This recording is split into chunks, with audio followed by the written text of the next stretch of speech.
Hi, welcome to this week's Peoplekind Politics Show. Today we will be discussing the news. I'm Matthew. I'm Taylor. Yeah, and we'll be talking about 4 news stories this episode. This is a Peoplekind news episode, so we'll be discussing a couple stories out there in Canada that are worth talking about. Not all of them, of course, but we'll get to some interesting ones. That's true. So for our first story, we're going to talk about the province of BC's opioid overdose crisis. Last February, this most recent February, 155 people died of overdose, which is a 107% increase from last year's February. And it's the 11th consecutive month in which more than 100 people have been reported dead from overdose of illicit drugs. And this is a problem that's been going on for a while now. In 2016, the province of British Columbia declared that this was a public emergency, a public health emergency. And in 2019, Dr. Bonnie Henry, the province's medical officer, wrote a report saying, "Stop the harm." She published this report with other scientists and social thinkers, and in that report, it was suggested that the only way to stop the opioid crisis, the drug overdose crisis, was to decriminalize possession of illicit drugs. And this recommendation was made in 2019, and in 2020, in Vancouver, the city council unanimously voted to decriminalize drugs. However, the only way that this could be passed, or to decriminalize possession of drugs, and the only way that this could be passed is if Vancouver could receive an exemption from the federal government. And so the issue is Trudeau and Patty Hadju, who Trudeau's our Prime Minister of Canada, and Patty Hadju's his medical officer, the main person, the Minister of Health. She is the Minister of Health. And both of them have been quite reluctant to go for decriminalization, unfortunately. The main reason for this is because they're scared of what the Conservatives will say if they allow for decriminalization to pass as a policy in Vancouver, and what might happen if other cities follow suit. You know, when the marijuana thing happened, the Conservatives were like, "Oh, wow, look at Justin Trudeau, just loves drugs, loves smoking marijuana." And, you know, smoking marijuana is cool, but, you know, with something like fentanyl, heroin, other harder drugs, there's not as much, there's nothing really sexy about that. And so Trudeau has been quite reluctant to make it, to decriminalize possession of these drugs. What do you think about that, Taylor? Yeah. So, a decent amount to unpack there, but really, the opioid crisis has been happening, for years and years and years and years, in large part due to Big Pharma, though we won't really get into that. I think the point that in order to move forward and work towards supporting people with substance use issues, all that stuff, decriminalization should definitely be the first step. Mm-hmm. Not the only step, of course. You know, you don't just put that in and then remove all other supports. That's not what we're saying. But no. To throw people in jail, to kind of criminalize them, dehumanize them in this way, is certainly doing literally nothing, and if anything, worsening the problem.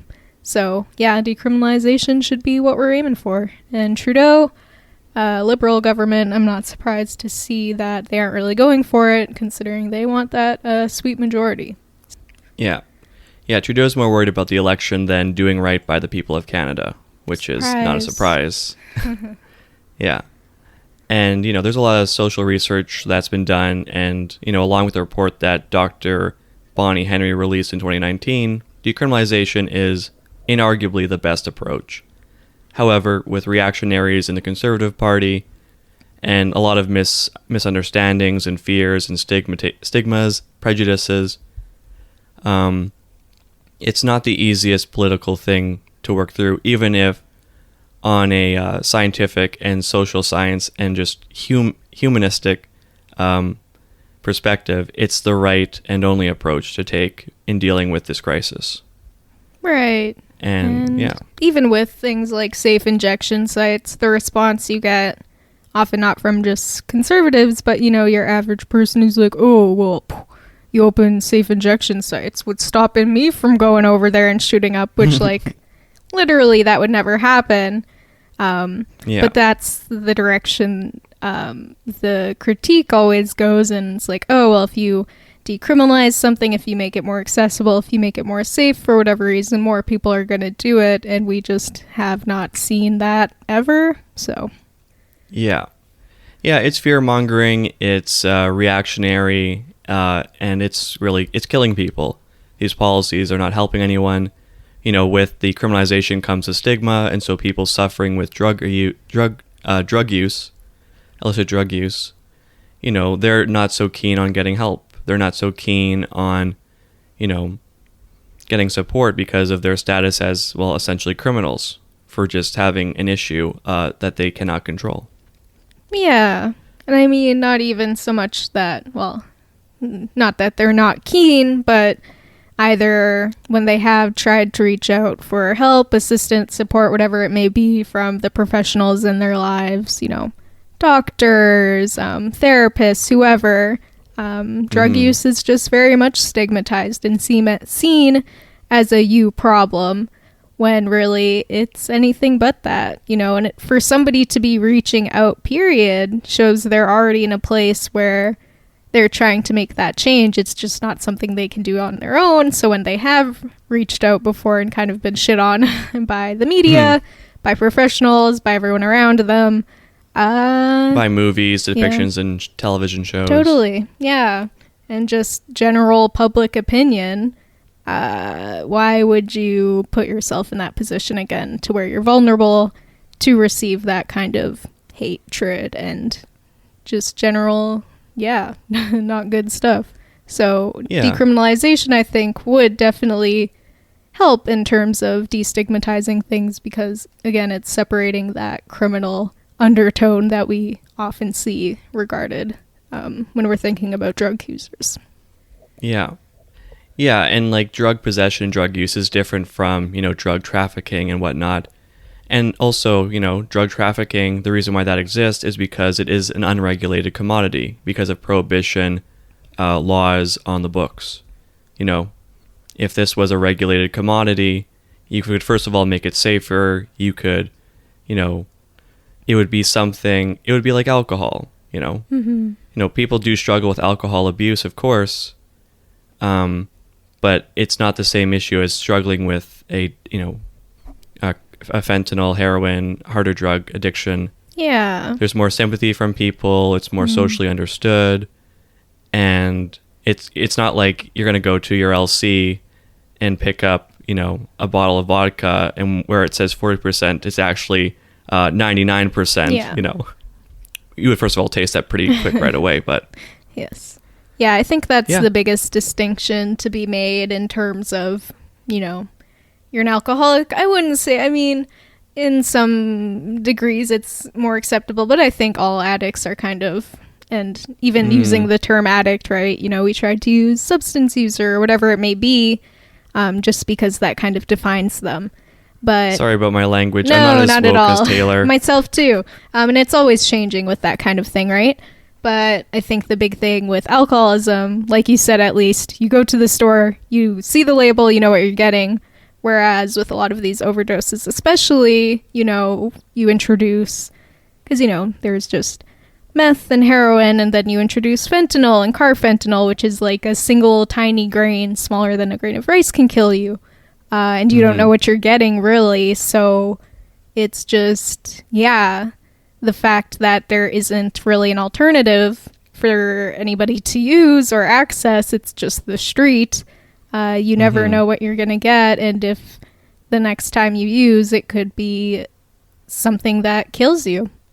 But I think I'm going to conclude this story. The main takeaway is that Justin Trudeau is messing up once again. He's not taking the right steps to fix a real issue that is killing literally hundreds of people every month in BC alone. So, good job, Trudeau. Yeah, and that's just BC. You should feel ashamed for yourself. You should.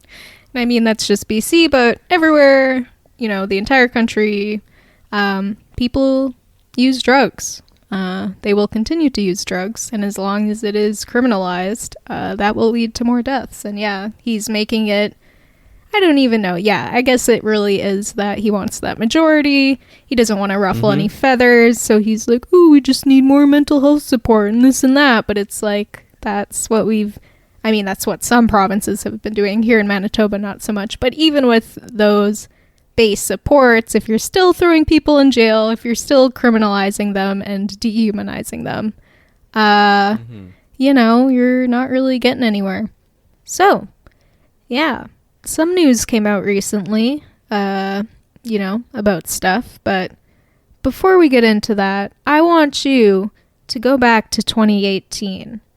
Put yourself... Do I have to? You absolutely... Would you not want to? I mean, I feel like 2018 was probably a better year than 2021, 2020. Am I wrong? I guess, yeah. Right? Yeah. See? I'm giving you the opportunity to transport yourself back to 2018, December 2018. Okay, are you there? Matthew, are you there? Please. I need an answer. I'm there, a little bit scared. I don't remember anything about 2018, to be honest. I also don't remember anything about 2018. It may as well have never happened. But, okay, yes. We're there anyways. We're scared. We don't know what's going on. I want you to close your eyes and picture in front of you what we believed to be in 2018 the resistance. This is 5 men, 5 powerful, white, old, conservative men standing before you in kind of powerful stances. No, they're kind of just standing there, like some of them have their hands in their pockets. The point is, this is the resistance. Okay? I really don't like this image. This is fine. Okay, I'm immersing you in this. And you need to realize that this is Justin Trudeau's worst nightmare. That's right, folks. The resistance, a powerful new alliance of conservative leaders, is taking the stand against the Liberals' carbon tax plan. Boom. 2018 December. Have you seen anything so powerful before in your life, Matthew Hay? I've never seen something so doomed to fail. Spoiler alert. Spoilers? I was building up this whole big thing. And I'm sorry. You just had to. Yeah, no, it failed. The resistance, his worst nightmare, Justin Trudeau's, that is, and also all of ours. Seeing these faces, Doug Ford, Brian Pallister, Andrew Scheer, Cabbage Patch Man, baby doll man, creature, Jason Kenney, and Scott Moe lined up left to right. Truly a nightmare, but mostly in the way that makes you uncomfortable and kind of disappointed with where things are in the world. Not so much that they're actually threatening, because this Thursday on, what was that, the 25th now, the Supreme Court ruled that, in a 6-3 decision, so it was a little split, but they ruled that carbon taxes are constitutional. Thoughts? I'm guessing the resistance wasn't a fan of that turnout, huh? No. They made it, well, specifically Saskatchewan, Alberta, and Ontario.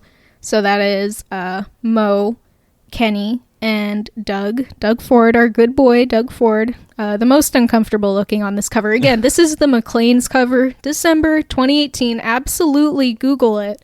It was had in one take. Like Doug Ford's face is just the most gremlish, heinous looking thing. Is that? Gremlish. Is this a new word? Gremlin-esque. He looks like a gremlin. He looks like a lost gremlin child. I think, he definitely looks like a lost little baby.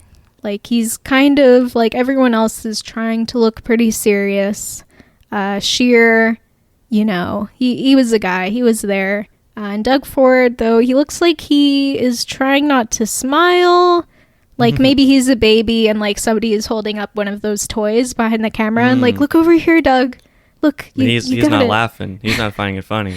He's trying to hold it back. He's like, no, I'm a grown man. It does look Don't like laugh. he's trying to hold it back, honestly. Like, don't laugh at a puppet. it's like it won't work this time. Not again. They can't get me again. So, No. yeah. Anyway, so that's who we're dealing with here. Extremely threatening, especially Mo, Kenny, and Doug Ford. I always have to say his full name for some reason. They challenged, again, the Greenhouse Gas Pollution Pricing Act of 2018, which is really the carbon taxes. They argued that it was federal overreach, right? That it was like, you shouldn't be, as a federal government, you can't be doing this, basically. I'm not going to get into the nitty-gritty because ultimately it was ruled constitutional, and Chief Justice Richard Wagner said, "The undisputed existence of a threat to the future of humanity cannot be ignored." I just want to remind you folks of, so obviously in Canada we have provinces, in America they have states, but states' rights issues in America are usually, my God. What are you trying? What are you going for? You can find an analogy to it or comparison to it in province rights. And if you know state rights, that's usually involving racism and guns. Of course. And provinces' Essential. rights, and provinces' rights issues are usually just as problematic. And in this case, it is oil. Yeah. And pollution and just being a shithead, essentially. Totally. And I mean, that's where the main critique from the Conservative Party comes from. I mean, it's basically full-blown climate denialism. It's not an issue. It's fine. We'll figure out our own thing. Stop trying to make us pay these taxes, blah, blah, blah. And I mean, the thing is, like, some of the critiques that they have are actually pretty fair, such as... Whoa. Taylor, are you saying the resistance might have a point, or had a point? I mean, overall, no, but a little, they had a soft point, and that is that carbon taxes on their own especially don't really do a whole lot for things that you would consider important to climate change, like reducing emissions. Weird. Okay. I would say carbon tax on its own, again, like just looking at it in an isolated little bubble, it's not a bad thing. It actually can bring in a ton of money, because the thing with this is you're charging however much per greenhouse gas emissions, GHGs. So, and the idea is that money would then go back into the Canadian economy, go back to Canadians, to us, the people, and to green jobs and that kind of thing. But so it's kind of intended to punish these industries for polluting, right? It's creating a negative incentive not to pollute, and then using that money to put into green energy and Canadian citizens, right? No.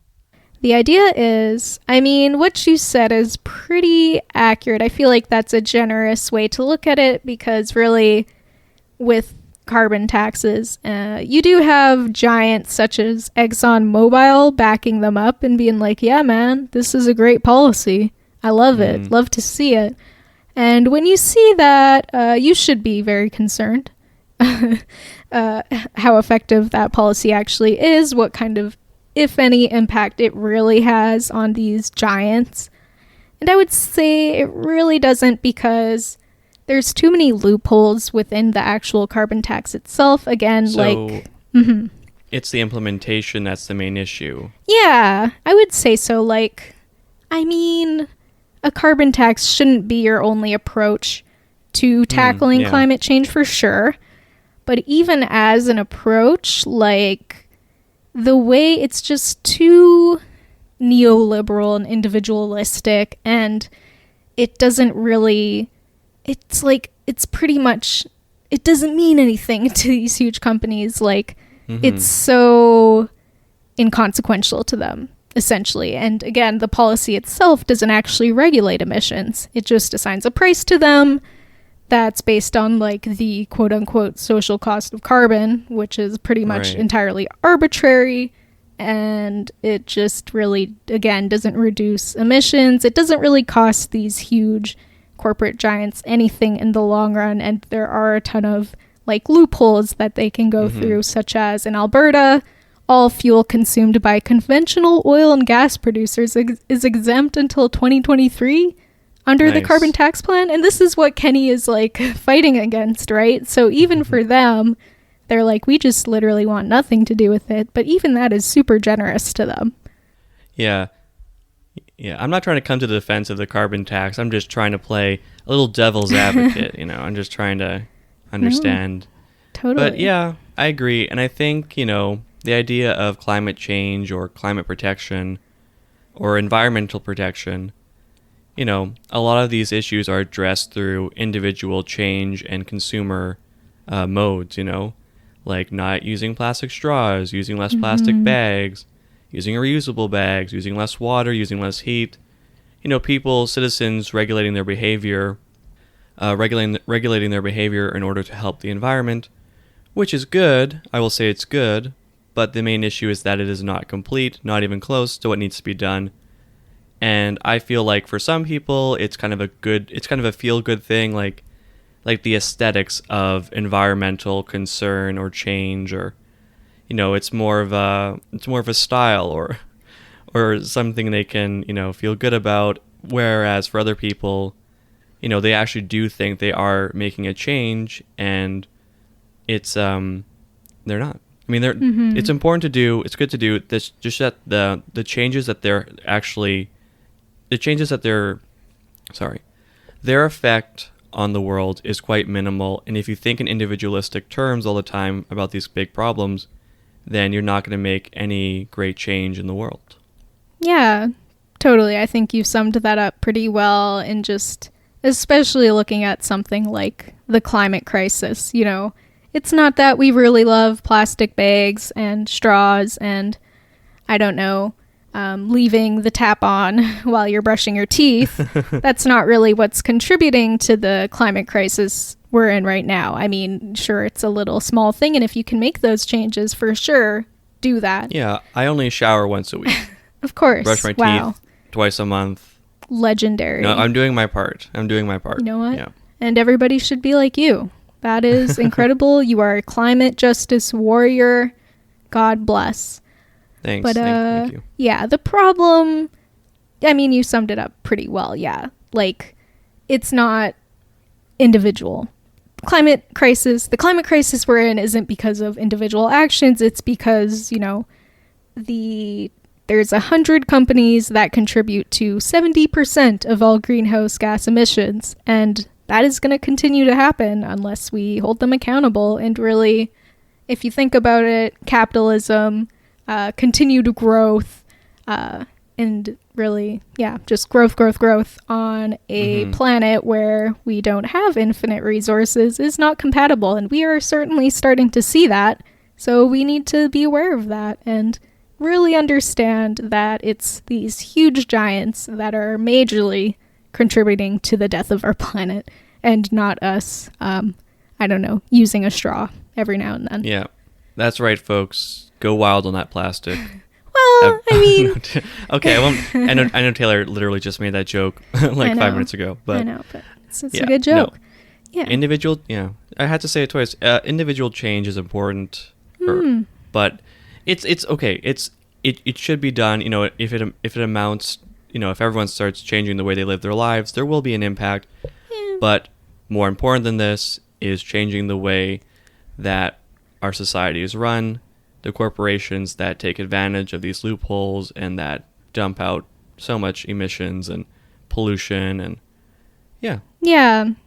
And I won't say too much more. I think it's important to recognize also the luxury that there is to live a zero waste lifestyle and go to these green capitalist stores and get your huge tub of shampoo or whatever you get at these places. I don't know.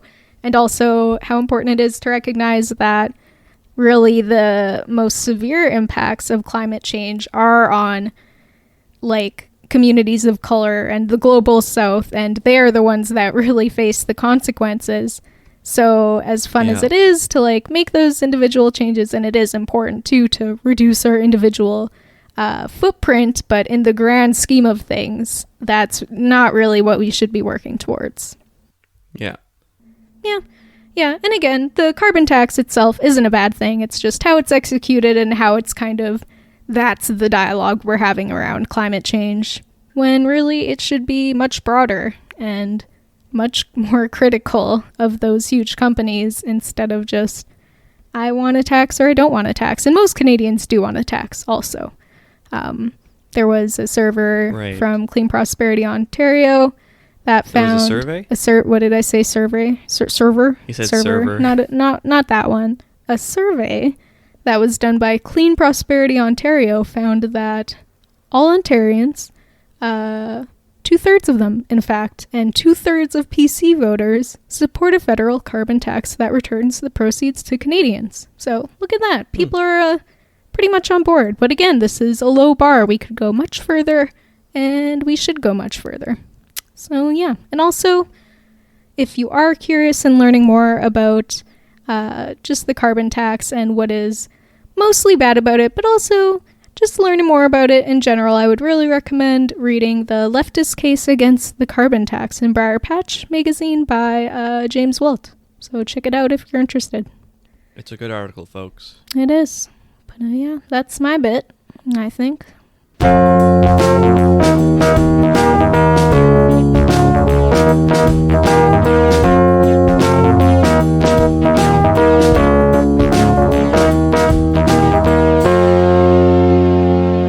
So we will be talking about our third story for today, and that concerns the city of Lethbridge, which is the third largest city in the province of Alberta.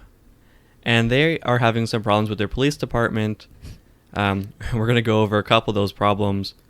The problems have gotten so bad that the Justice Minister, Casey Madhu of Alberta, is threatening disbandment of the police force if the police department doesn't put forward a plan for reform and change by April 16th of this year. Okay, that's in a couple weeks.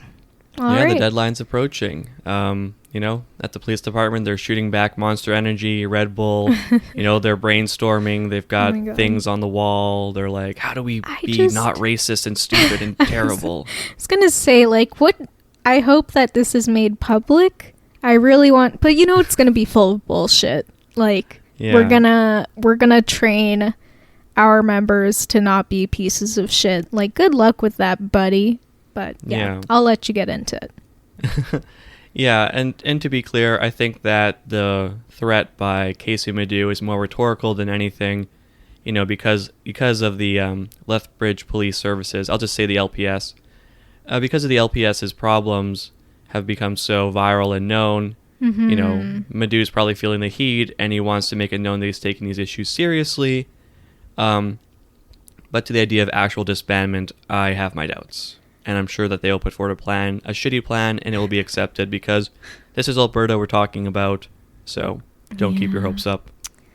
Come on, man. It would be really cool, Get rid of them. It's easy. But yeah, I also have my doubts.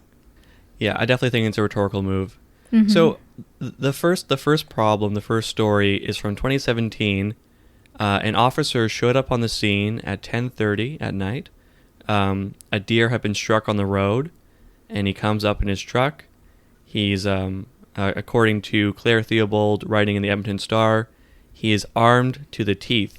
She writes, the officer was armed with his service pistol, a Heckler & Koch MP5 gun, a Remington 870 12-gauge breaching shotgun, as well as a baton, pepper spray, and a tactical knife. That is, I would also agree he's well equipped. That's a lot of options he has there. There's a lot of ways that you can dispatch a deer, a criminal, an innocent teenager. Leave that deer alone. Okay, I thought you were referring to the deer as a criminal. It's he did nothing wrong. Well, he was jaywalking, so, this is his land. You fuck off, all right? I don't want to hear it. Justice for the deer. He looked both ways and, probably did so in a hurry. The deer's not innocent in this story. I disagree, but continue. Right, so our friendly officer, he shows up, armed to the teeth, ready to dispatch this deer. And instead of, euthanizing it in a more gentle way, he decides to run it over with his truck. So first he drives over the deer, gets out, deer's still living, okay. He goes back in his truck, backs up over the deer once, still alive, backs over it again, still breathing, backs over it a third time, Christ. And that does the trick. Yeah. So, yeah, I'm not a fan of that situation. I mean, he's in Alberta. Isn't it like you see on the movies and they like crack the thing's neck and kill it swiftly and painlessly? Like, could he not have done that or used one of his 50 guns or like the knife? Why? Why is my question. Yeah. So Claire Theobald, she writes in the Edmonton Star, further on, she describes the police officer's thought process. So the officer feared the chance of a ricocheting bullet would be too great and decided he couldn't risk shooting the deer. This apparently happened in Ontario in 2015, where a York regional police officer shot an injured deer only to have the bullet ricochet off the sidewalk under the deer's skull and hit a nearby 78-year-old man in the head. The man survived as the bullet lodged between the man's skin and skull just above his ear. I mean, that is pretty bad, to be fair. But, Yeah. I don't know, shoot better? You're a cop, man. This is what they train you for. Just shoot better. Why'd you have to run him over 3 times? God, that's just imagine how brutal that is. And wait, was this okay, was he in was it a truck you said? Yeah, a marked police truck. Okay. 3 times? I don't know. Was he running over its legs or yeah, something? If it's its tail, it's a truck. Those are heavy. If you're gonna do it, it should be swift and painless for the animal, not let me take my sweet time, really crunching those bones. God. Yeah. So the officer, Claire Theobald continues to write, he thought about dragging the deer to another location where it could be safely shot. However, the officer decided that would cause the deer even more harm. Even more harm than spending 15 minutes. God. Slowly running this thing over. I hate this so much. Yeah. So the deer... Okay. So she continues to write here. The officer was left with a few options. He could use his knife to try and slit the deer's throat, or use his baton or a tire iron to beat the deer to death. I'm sorry. It's just that's pretty brutal. So she's did she talk to the officer about this, or is this her hypothesizing what his thought process was? This is from the report done by the ASIRT. When they investigated the officer, and after they investigated the officer, they found that he was not being criminally negligent or unresponsible. Of course. Which, Yeah, totally. I mean, I completely agree. Yep. And by that, I mean, no, I don't. That's the stupidest thing I've ever heard. What the fuck? Yeah. This is the dumbest story I've ever heard in my life. Just go up and slit the thing's throat. Although, or I don't know, shoot it in the chest. I don't there seems to be a better way than just running it over. What an ape instinctual thing to do. I'm just gonna put my heavy truck over its head. It's not just that it was once, it was 3 times. That is if at brutal. first you don't succeed. 3rd time's the charm. Yeah. Yeah, 3rd time's the charm. And so, in the ASRT's report, they're well, deer are actually quite dangerous. They have these sharp hooves. They might kick you. I don't know, handcuff it. I don't know, put it in the back of the police office, the police car. I don't know. Yeah, the ASRT concludes and says, in hindsight, maybe this was a bad idea. No shit. But that did not render the officer's conduct criminal or unreasonable. Again, I don't know. Yeah. I could think of a few other ways. Yeah, I mean, just consider not doing that, maybe. It's just that, yeah. You know what? I won't even. Let's move on. What the fuck?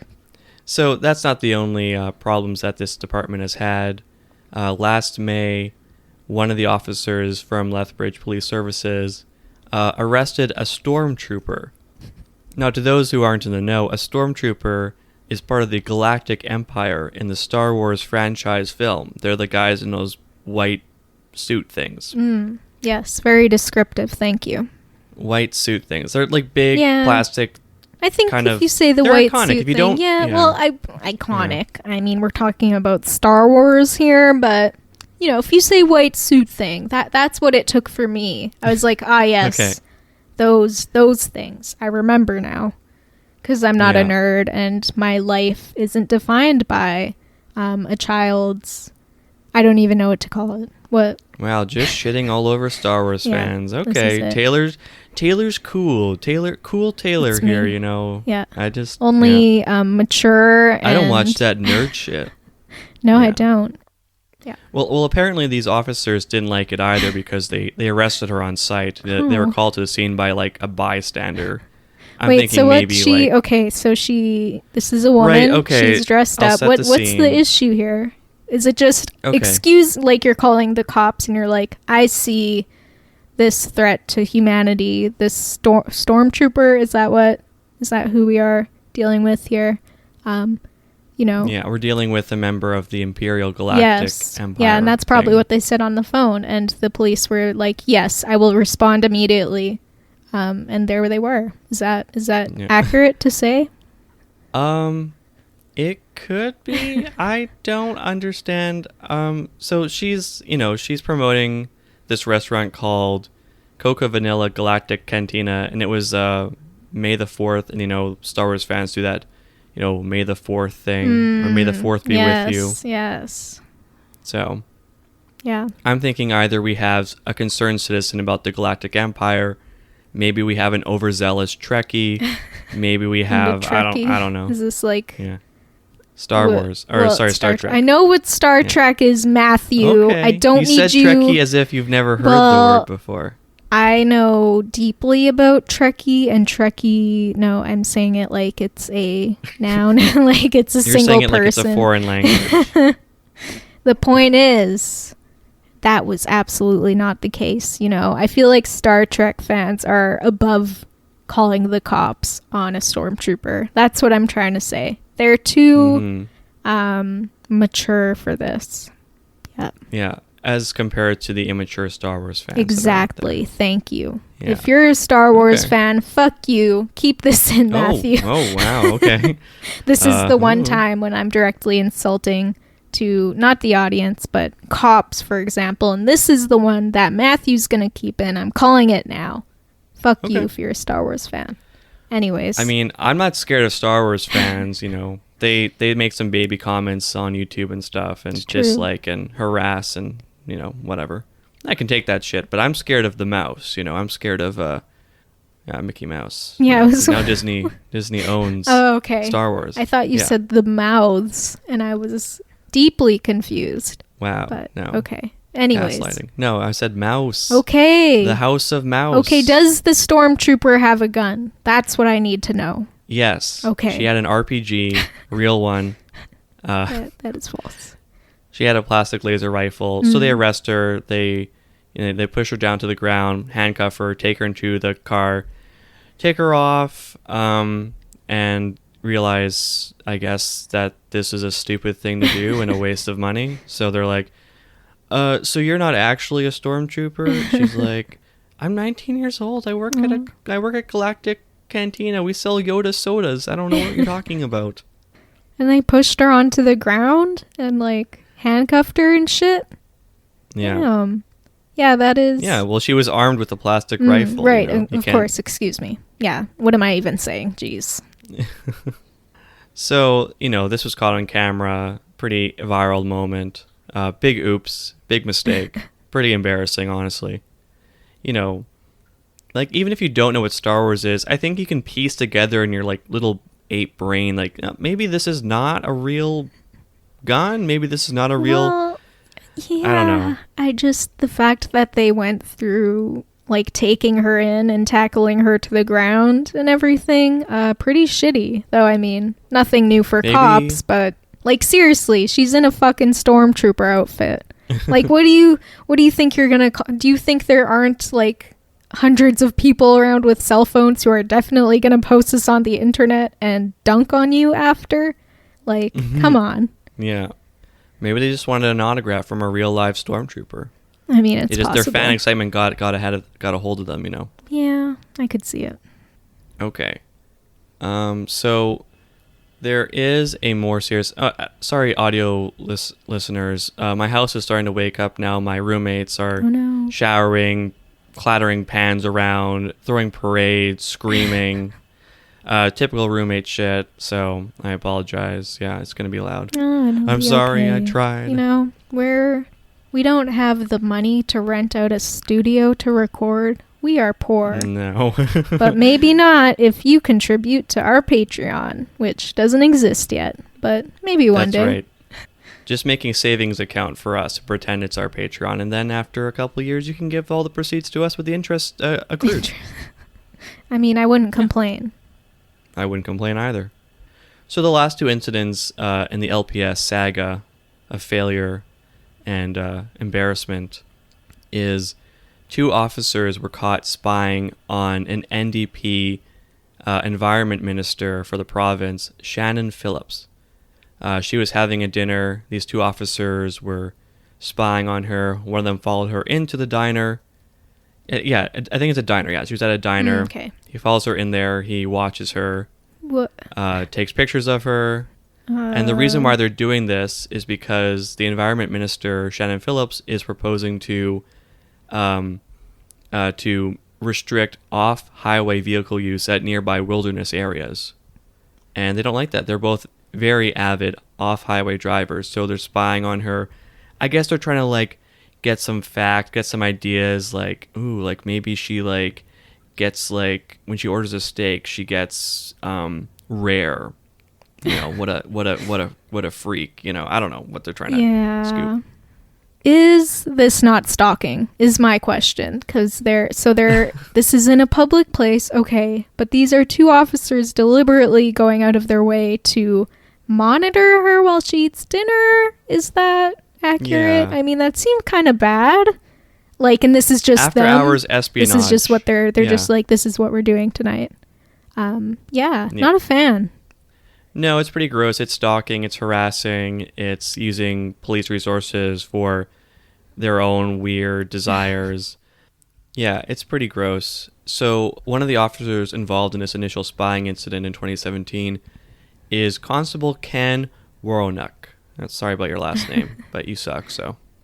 And this story happened, the incident happened in 2018, but it was reported on recently, and this is what kicked off Casey Madhu's threatening of the LPS to get their shit together. Mm-hmm. So this constable, Ken Woronuk, he's involved with 4 other officers and a civilian in conducting an unwarranted and improper search on Phillips in 2018.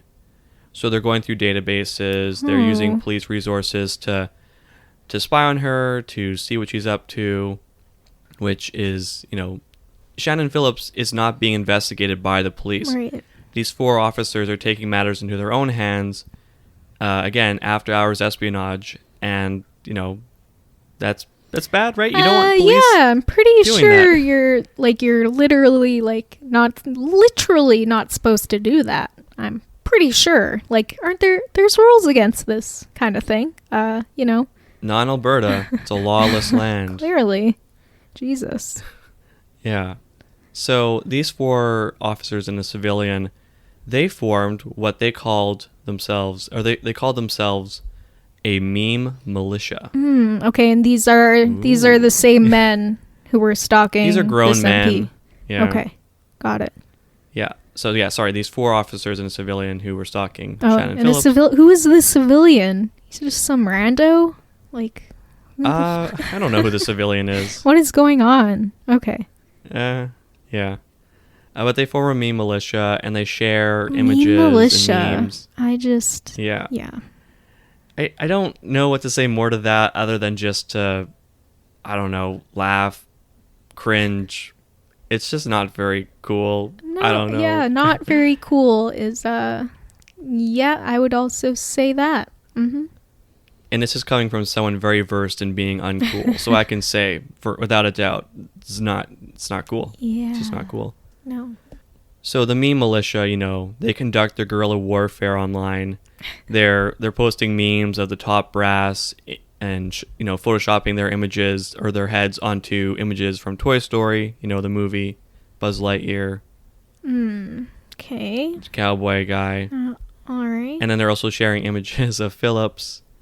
I tried to find these images. Unfortunately, they weren't publicly available. A real shame. But they were found to be quite inappropriate. I don't know.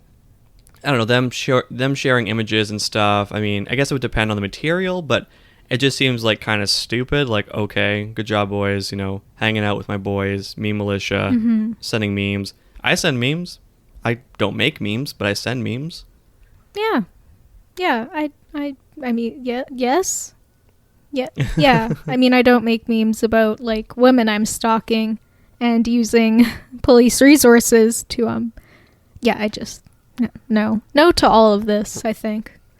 Well, I'll just say, like, I mean, who doesn't hate their boss, right? If my stupid boss at like my fast food restaurant is being an ass, I want to get back at him, I'll put his head on like the dinosaur in Toy Story and be like, your arms are small. You're green. I don't know. I don't know. I haven't made a meme of a real life person. Usually that's what jokes are for. I don't know. With your mouth. It's devotion. Yeah, it's something. Mm-hmm. It's devotion. The Meme Militia takes its mandate seriously to fight the meme wars. So, these images are found out by the top brass and the spying. And yeah, the LPS is in hot water, baby. They're not looking good. And will they be disbanded? We'll all find out on April 16th. Likely not. But I just want to congratulate Alberta once again for producing such fine specimens like Constable Ken Warnock and the Deer Slayer. God. Yeah. Shout out to the LPS. Or what was it? LPS? Them. Yeah, Lethbridge Police Services. Yeah. Shout out for that. Yeah, I think I don't think they will get dissolved or whatever. I think what they might do is they will dissolved in acid. I wish. Jeez, that would be nice. But I'm imagining they might maybe. Cause wait. So what happened to these officers? The Meme Militia. Oh right, yeah. So they were suspended with pay. Oh, wonderful. Yeah, as they should be for misusing all that shit and being generally shitty human beings. Take the pay while you go. Okay. Yeah. So that's the end of my story. Yeah. A little bit of a funnier one. We're gonna get to a more serious one. Okay. So to finish up today, we have definitely a more serious story. Some news recently came out about the Colten Boushie case and the Rcmp's involvement with it. So we wanted to explore that a bit today and kind of break it down. So to recap the case in general, I'm not going to go too in depth, but the basics of what you need to know are that on August 9th, 2016, Colten Boushie, a 22-year-old Indigenous young man, was shot and killed by Gerald Stanley. And at this time, Colten Boushie and 4 of his friends were on Gerald Stanley's property on his farm. And yeah, Gerald Stanley shot and killed Colten Boushie point blank. So that happened. There was a trial from January 30th, 2018 to February 9th, 2018. And at that point, Stanley was acquitted of second-degree murder by a notably all-white jury. Nice. Yeah. Yeah, actually, there's some interesting tidbits in that at the time that jury selection was happening, there was still no rule against the defense being able to turn away potential jurors without any reasoning. So what would happen is that the defense, sitting in the room, they had the potential jurors walking up immediately. Whenever there was an Indigenous person, he would be like, nope, hold on, I got something wrong with this. I can't remember what the terminology or like what they're actually supposed to say. But they deliberately made sure that it was an all-white jury, which really makes you think. And these Indigenous jurors would be dismissed without reason, right? Yeah, exactly. That's so disgusting. That's, oh God.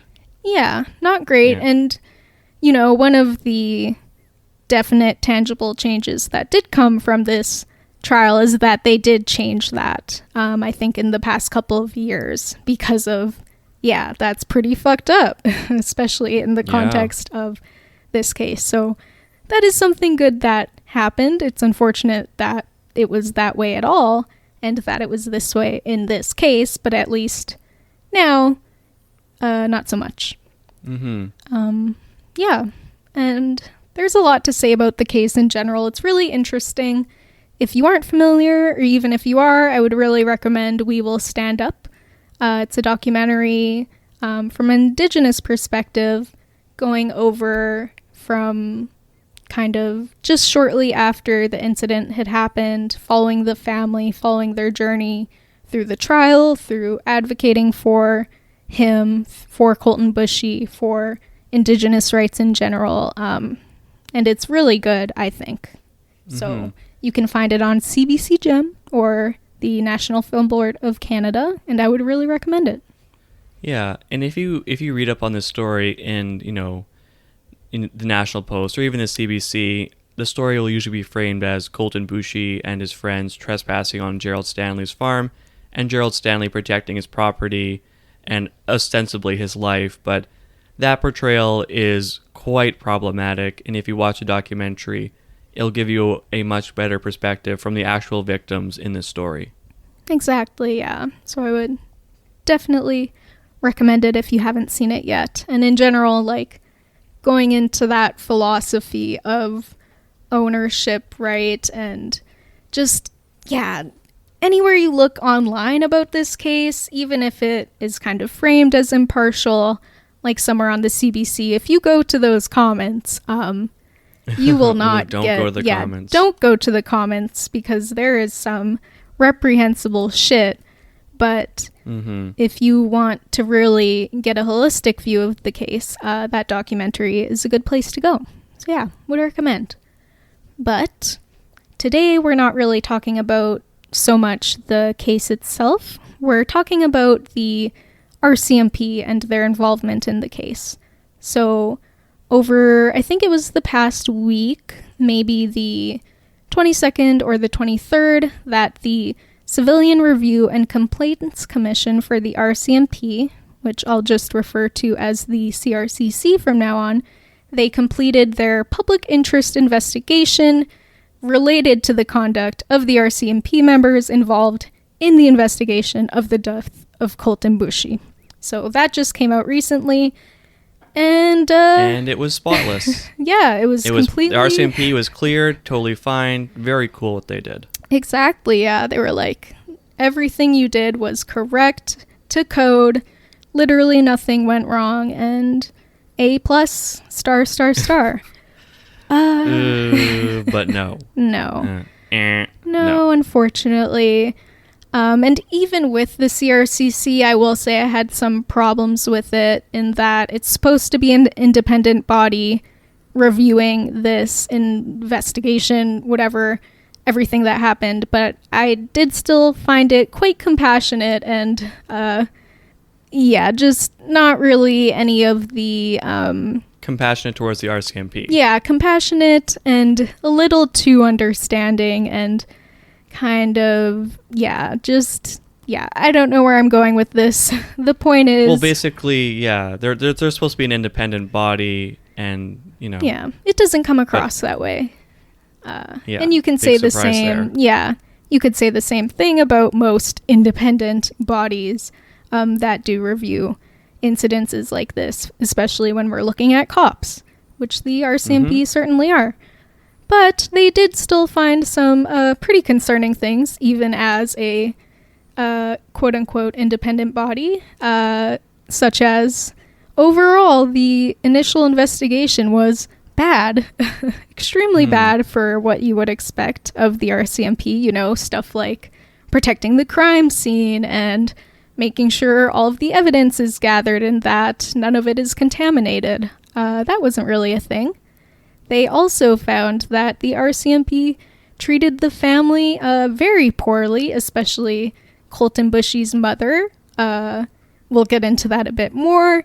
And another big part is that the RCMP destroyed documents and transcripts and histories of like radio, what do you call that? The stuff. The point is, they trashed it all. They got rid of all of it 2 years after the case. And we will go more into that as well. Okay. So, starting with the investigation. Before we really even get into the investigation, let's go to the crime scene where we have... Okay, so, what the fuck is his name? Gerald Stanley. You know, he had just shot this kid, again, point blank in the head, execution style, in the vehicle that Bushy and his friends had brought. So the RCMP do eventually get there, to be fair, and when they do, they handcuff and detain and put all of Colten Boushie's friends in the cop vehicles. They take them down to the fuck. I feel like you were better at telling this. Yeah. Why don't you set the scene for what we are beginning this investigation with? So on the night of the murder of Colten Boushie, what happens is that the police officers, or the RCMP officers, they take, Colten Boushie's friends into the station. And, what would normally happen is that Gerald Stanley, as the killer, I mean, he wasn't convicted, whatever, but, he still killed Colten Boushie. At this point in time, he is the prime suspect. Normally you would take him into the car as well, handcuff him, read him his rights and whatnot. However, this didn't happen. Gerald Stanley was allowed to drive with his family down to the station in his own vehicle. Lovely. Because, and this really tells how the RCMP is thinking about this case. They're already thinking, this is a theft, this is a attempted theft. The indigenous kids were goofing around, and they deserve to be shot. So Gerald Stanley is really the victim here of an attempted theft, when in actuality, he just killed a young man, a 22-year-old man, point blank, execution style. And yet the RCMP allows Gerald Stanley to, take the long way to the station, maybe get a double from Tim Hortons, some donuts for the boys and the girls at the station. I know that Officer Rempel really loves the cherry filled, so we're gonna stock up on that. It's bullshit. It's honestly one of the worst aspects of this case, and how the RCMP handled it. Yeah, absolutely. And just from, again, these young kids had just saw their friend killed, right? And then they're being cuffed, they're put into these police cars, and the killer is kind of on his old way, in his own car, just taking it easy. And certainly not getting interrogated as hard as I remember the kids are too. For hours on end, you're dealing with police officers who don't give a fuck about you. They just want to hear what they want to hear, or they want, in these interrogations, they're very intense is what I'm saying. And yeah, they're very, and I'm imagining a movie scene where you have essentially the camera cuts to the police station where these poor indigenous kids are being yelled at and screamed by these sweaty RCMP officers. And then we cut back to Gerald Stanley. He's listening to "Life is a Highway," driving, his arms waving through the air. His family, they're all smiling, grinning, sipping their Tim Hortons. Yes. And it cuts back to the station, a dark comedy. Yeah. It's just so gross and so blatant in its racism and terrorizing these poor youths. Yeah, totally. And again, that kind of approach to the case as kind of not as a murder case, but as an attempted theft, and that somebody died because of that, is reflected in the press release that they released the day after Colten Boushie died. So this is the first that the public is hearing about the case. This is what they said. A man was declared dead at the scene. Another man associated to the property was arrested by police at the scene without incident. Was he even arrested? He drove to the fucking... What is this? Yeah, and notice the passive voice they used. He was declared dead. There's no agent in that. It's a passive voice. No, anything could have happened. He was just had a heart declared dead. attack. Yeah, literally. Yeah, and they go further on to reinforce that theft narrative by continuing to say 3 occupants of the vehicle, 1 woman, 1 girl, and 1 man, were taken into custody as part of a related theft investigation. And they later identified and located a 4th boy as well. So, yeah, nothing about, again, the passive voice you mentioned. He was just dead at the scene. We don't know why, even though it's very clear just by looking, but that wasn't really the focus. The focus was that there was a theft. We have the suspects in custody, so don't worry. Yeah. So, not a good start. And they you can tell this approach to the case, that it is not a murder scene, that it's not a murder case, that this is just something sorry. There's a cat in my room. I don't know how it got in. No. Oh no. Is she gonna meow? Sweet girl. Is it a girl? Hold on. Oh. Yeah, I gotta let her out of the room. I don't know how she got in here. Okay. Keep it going. This is good content. Yeah, I'll keep talking then. I can talk for a while, should I? I don't know. I'll just wait. So that cat is employed by the RCMP. She's come in here to ruin our truth-telling segment here. Trying to derail the podcast, but she will not succeed. Yeah, we won't let it happen. So, starting off the case on a strong note for sure. Again, letting the person who shot somebody in the head and killed him not off scot-free. He drove himself down to the station, but putting those other kids in. Yeah, they gave him directions. They did. They're like, go. I'm not going to make up directions. The point is, this is how we're starting it off. And this, it doesn't really get better. So, with the initial gathering of evidence and investigation and all of that really important stuff that is very important to do as soon as possible, especially in a case like this, kind of didn't happen this time around. They delayed getting the search warrant. The vehicle, which was the main crime scene, where Bushy was shot and killed again, it was left uncovered for 24 hours, and it rained overnight. So, you kind of lose a lot there. And they hadn't really, and again, they delayed the warrant, so they didn't have a warrant at this point. The vehicle was just left there overnight. And how much did it rain? 44 milliliters? It was a decent amount of rain. Yeah. Yeah, 20 milliliters of that was from a police officer's hose. I mean, I wouldn't be surprised. And the thing is, they knew it was gonna fucking rain. And with any investigation, they know these are RCMP officers. This isn't something you put off, especially when somebody is dead. It doesn't matter why you think they're dead. And they just missed out on a lot of that initial evidence gathering shit that you do for any case. And when you think about it, the RCMP, who are they gathering this information for? They are starting to create this case against Stanley, who is the defense in this case. So really, the RCMP is representing Bushy as a victim here. But when from the get-go they're treating Stanley as the victim and Bushy as somebody who deserved to die in this case, they just did not take it seriously at all. And that gave the prosecution nothing to work with. And that is one of the reasons why Stanley walked away acquitted. Yeah.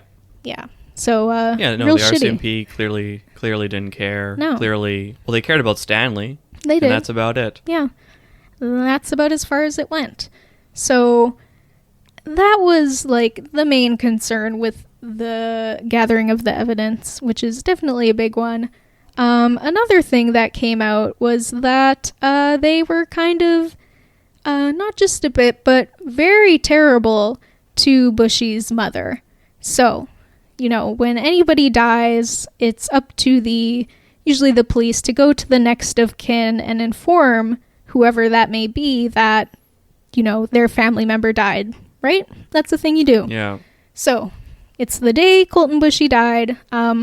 They drive on up to Red Pheasant First Nation, where Bushy and his mother lived, and they announce to her that he's deceased.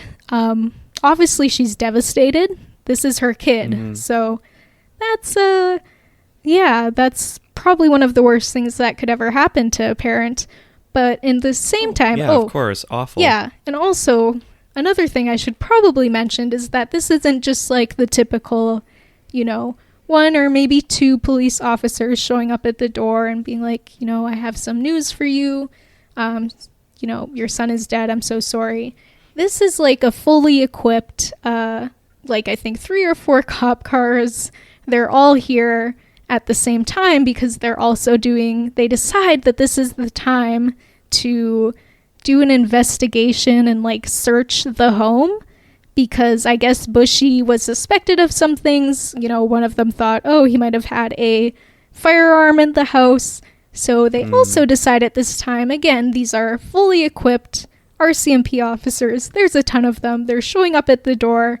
They're telling Miss Baptiste that her son is dead, and also we're gonna tear through your home and fucking destroy it. 2 birds with 1 stone. Yeah, why not? Make the most of the moment. So, you got all these RCMP officers.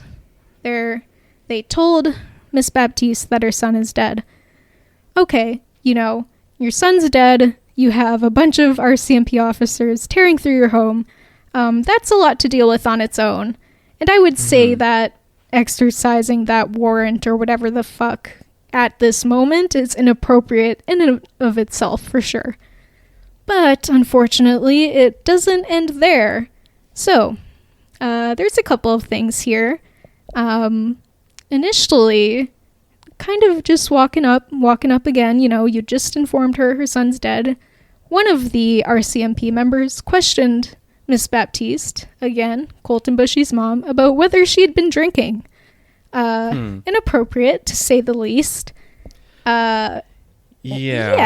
Well, okay. Yeah, imagine this. Your son or daughter has just passed away, or killed, rather, murdered. The police officers have just told you this. You're shocked, you're in horror. And then suddenly one of them starts lifting his pig nose and goes, you been drinking? You would punch that motherfucker in the face. Get the fuck away from me. What are you doing? It's so incredibly inhuman and insensitive.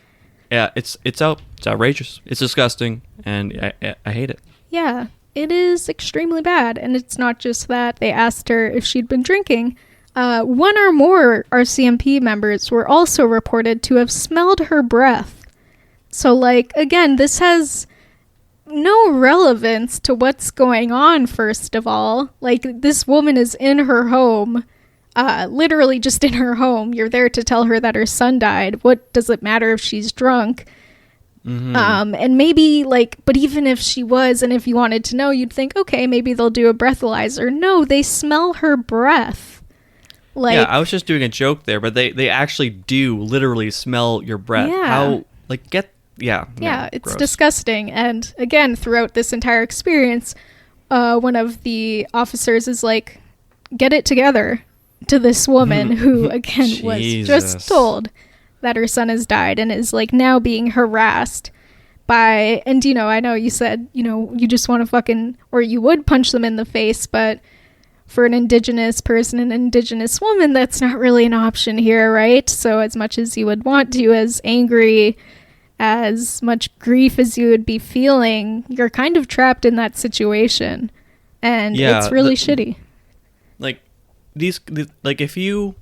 If you're capable of acting this way with this kind of power, there's really no hope for you. I'm sorry, can them, get rid of them. If you're going to act this way, if you're going to have this amount of disrespect and terribleness towards these poor people, get off the force. You don't deserve to have the badge. I mean, the badge itself is a problem, but you're not qualified to be a police officer. You're not serving the public. You're terrorizing the public. You're terrorizing these poor people who just lost their son to a fucking racist farmer, and Yeah, and the thing with the cops, the RCMP, a lot of people would say that kind kind of dynamic of terrorizing people, and especially vulnerable people, is kind of baked in to what it means to be a cop or an RCMP or whatever.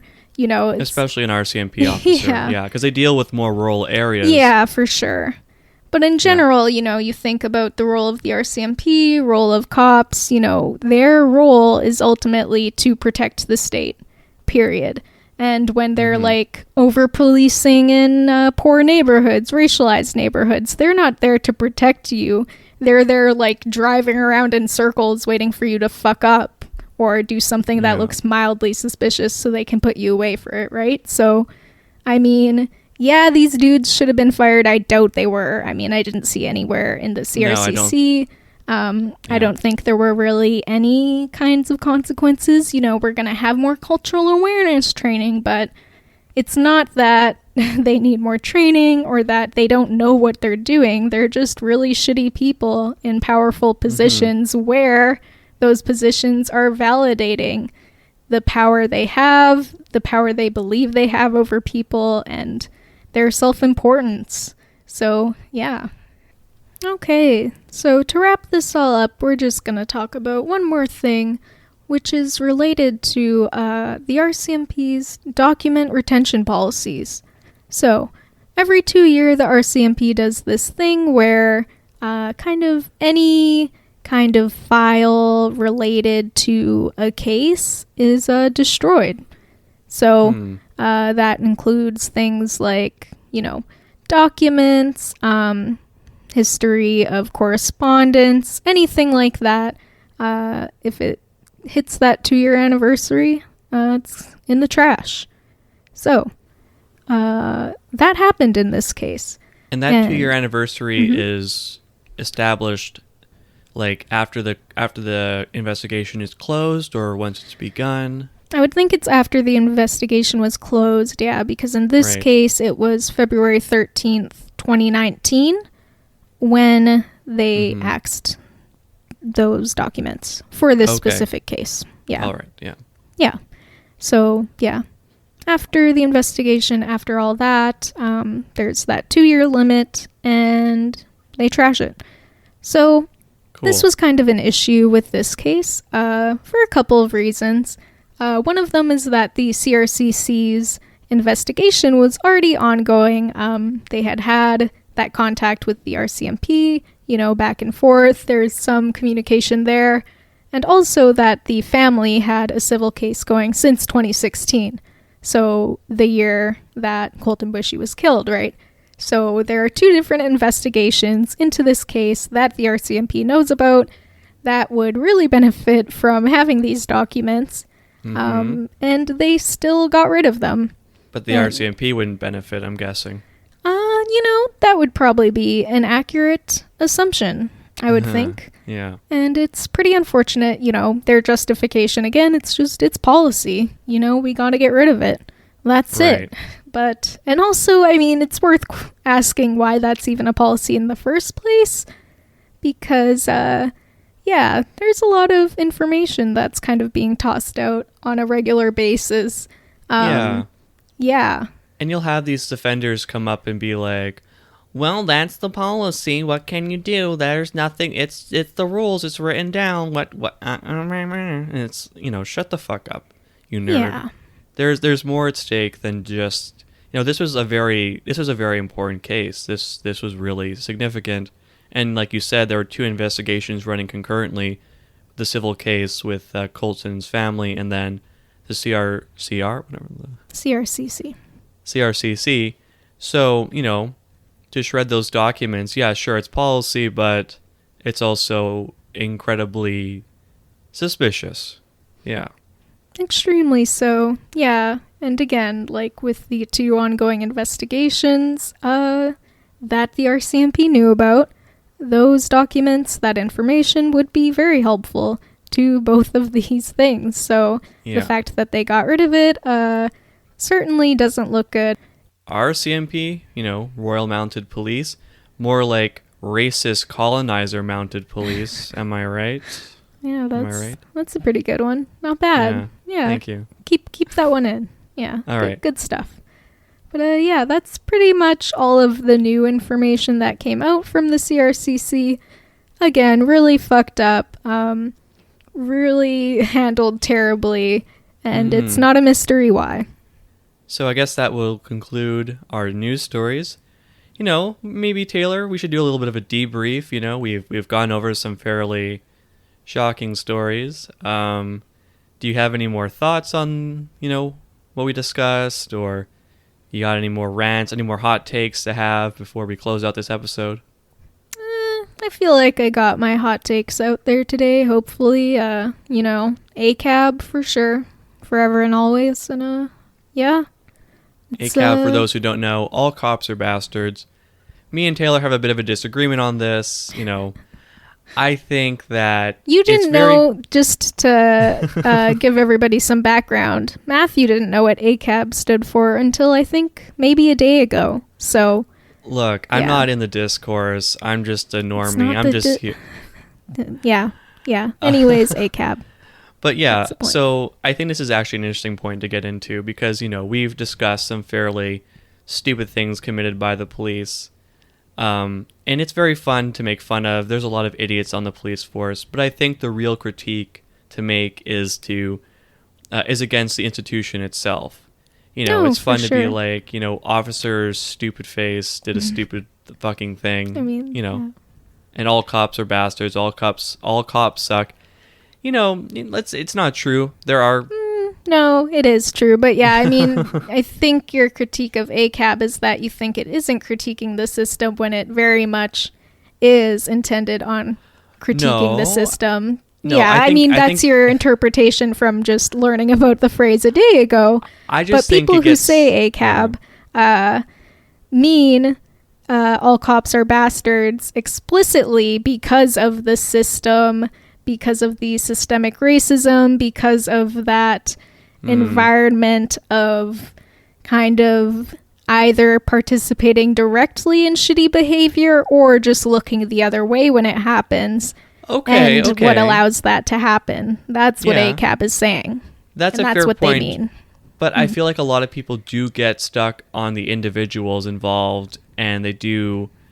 You know, they might say, like, yeah, all cops are bastards, but what they end up doing is just critiquing the individual actions of the police, which you should do for sure. But it does get a little bit libidinal. It feels good. It's fun to do. But it does sometimes eclipse the greater point, which is that the whole institution of the police is very much worth criticizing, if not disbanding completely. Yeah, for sure. And I will say, like, being familiar with the abolition movement, you know, movements to defund and ultimately working towards disbanding the police, all of the discussion I've seen around, you know, ACAB is very much not focused on the individual. It's focused on dismantling those systems. And it's highlighting, when you say ACAB, you're highlighting how it isn't about the individual, really. Because... Okay. You're saying... All right. I might be misunderstanding. I don't know. I hear your rhetoric. You're like, cops, like, I don't know. Again, I'm not sympathetic to cops. I'm fairly apathetic, if not against them. But I just want to be clear on what we're criticizing here, not individual officers, but... So I think we are probably in agreement then, right? No, yeah, and I would say everybody who says ACAB is in agreement. Because again, the whole point of saying ACAB is that it's the system itself, and that, you know, it's not just that, oh, my nice uncle cop Brian is okay. So when you say ACAB, that's kind of ignoring it. It's saying that, no, Brian's a bastard too, because he is a cog in this system that is policing, that is protecting the state, that is not for the people. So when you say ACAB, you're highlighting that, or it should be, but I can see as somebody...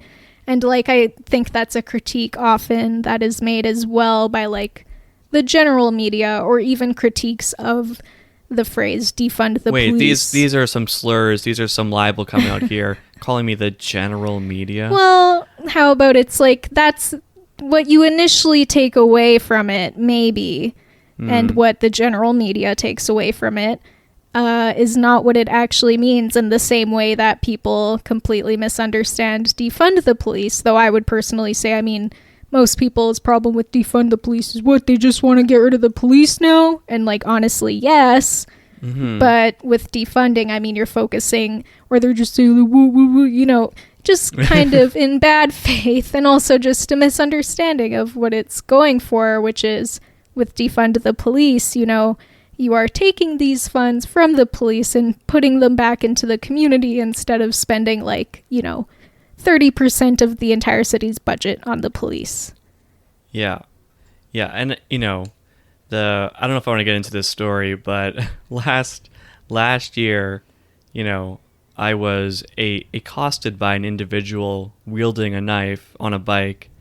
And no, never mind. I'm not going to get into the story. No, Okay. This episode's going on for too long. Yeah. Yeah, maybe I'll talk about that another time. Fun. This will be a teaser for a future episode. I'll talk about my incident with a knife-wielding assailant No, from last truly year. terrifying. I mean, genuinely, yeah. Knives are scary. Yeah, but I think, I guess we'll end it here. And I guess, yeah, unless you have anything further to say, you know. No, man, I'm good. Okay. Good to go.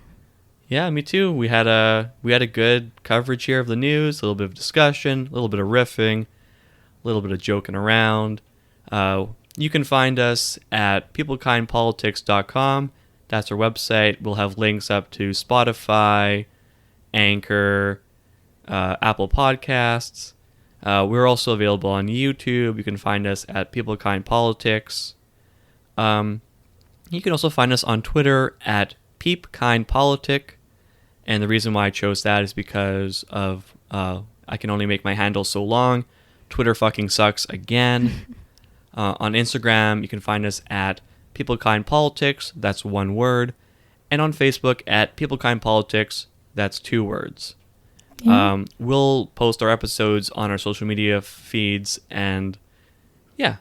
Or you can just subscribe to us. Yeah, You know, subscribe on your favorite podcasting app. Again, most pretty much hit that bell.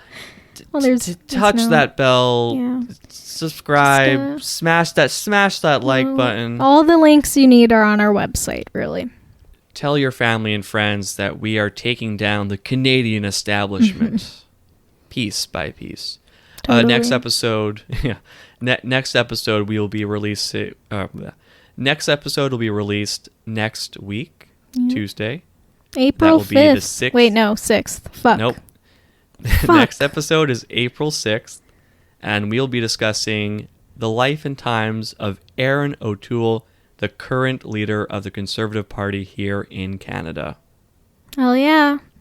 Get ready for it, people. It's going to be a thrilling one. You know, that's It's going to be good. Yeah, he's just all that charisma. I'm pumped. The politicians here, they're juicy. There's a lot to you just bite into it, you know. There's a lot to get into. Totally. Yeah.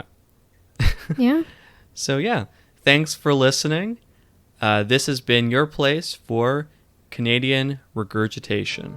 I mean, yeah, I guess that's a thing. Thanks.